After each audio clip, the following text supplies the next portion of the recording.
Hello. The mission story of October 5, 2024 is coming from Arizona, United States of America. The title is Silencing Skinwalkers. At Holbrook's Seventh-day Adventist Indian School, where Allison taught horsemanship, she learned about a unique and deep-rooted fear among her Navajo students. One evening, as she was whistling happily through the dusk, a student named Kai interrupted her sharply. "Stop right now!" Kai exclaimed, her voice edged with fear. Allison, taken aback, paused. "Why?" she asked, bemused. She had always enjoyed whistling, whether in the dark or light, and didn't see the harm in it. Kai's eyes darted around nervously. "In my culture, whistling in the dark can invite skinwalkers," she whispered. The words seemed to send a chill through the air. Allison listened closely as Kai explained that, in Navajo belief, a skinwalker was a sinister witch, capable of transforming into animals or even possessing them. They were beings of dark power, lurking in the night. Allison smiled gently, sensing the deep fear in Kai's voice. "God is much more powerful than any skinwalker," she said confidently. "If you're on his team, you have nothing to fear." Kai hesitated but was comforted by Allison's calm. When she realized that being with God meant safety, she stopped being afraid. But Kai wasn't the only student who harbored fears of skinwalkers. 15-year-old Enola, another of Allison's students, always brought a friend with her when she had to go to the school barn in the dark to care for her horse. Enola was terrified of being alone at night, but Allison understood and allowed her to bring a companion as long as it didn't slow her down. One morning, however, Enola made an unexpected announcement.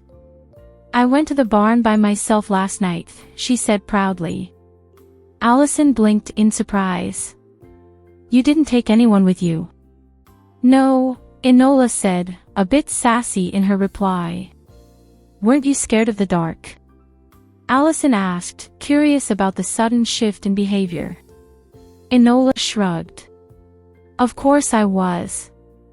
That's why I always take someone with me." Allison pressed further. "Were you scared last night?" "Yes, but I kind of wanted to see if anything would happen," Enola admitted. "What do you mean by that?" Allison asked, trying to understand. "Well, being in the dark around here feels dangerous. That's when the skinwalkers come out." Realizing that Enola had been struggling with the same fears as Kai, Allison leaned in. And nothing happened," Enola exclaimed, a note of triumph in her voice. "Of course not," Allison replied with a smile. But Enola wasn't done. "No, you don't get it.